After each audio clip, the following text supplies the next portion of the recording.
President Francois Hollande of France has insisted that a controversial labor reform will not be withdrawn as strike action begins on the railways.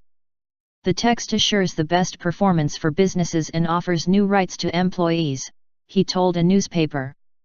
Protesters clashed with police last week during marches against the bill, which makes hiring and firing easier. There are concerns the Euro 2016 football championships, which France hosts from next week, may be disrupted. Tourism chiefs in Paris have warned that the unrest is putting off visitors to one of the world's top destinations. The scenes of guerrilla-type action in the middle of Paris, beamed around the world, reinforce the feeling of fear and misunderstanding, the tourist board said. Meanwhile, thousands of public sector workers in Belgium are taking part in a 24-hour national strike against budget cuts, changes to working hours and a rise in the retirement age. Police officers, teachers, and some civil servants are joining train drivers and prison guards already on strike.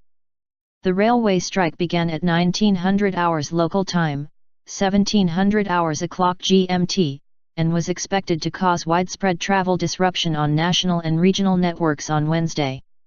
The Paris Metro is due to go on strike from Thursday, and 6 of the country's 8 oil refineries are still halted or running at reduced capacity due to union action. Air France pilots have voted to strike for at least 6 days in June in a separate dispute over productivity targets. The labor reform, which is aimed at making the labor market more flexible, was pushed through the lower house of parliament without a vote.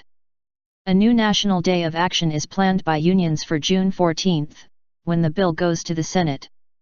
Labour Minister Miriam El Khomri said on Tuesday she was waiting to hear from the CGT, the union leading the action, after hearing that its leader, Philippe Martinez, had called for new talks. A local CGT leader, Olivier Mathieu, called on President Hollande to reconsider the reforms on Tuesday. Maybe the government counted on the fact that with the arrival of spring and hot weather the whole country would be asleep, he said in an interview for the Associated Press news agency.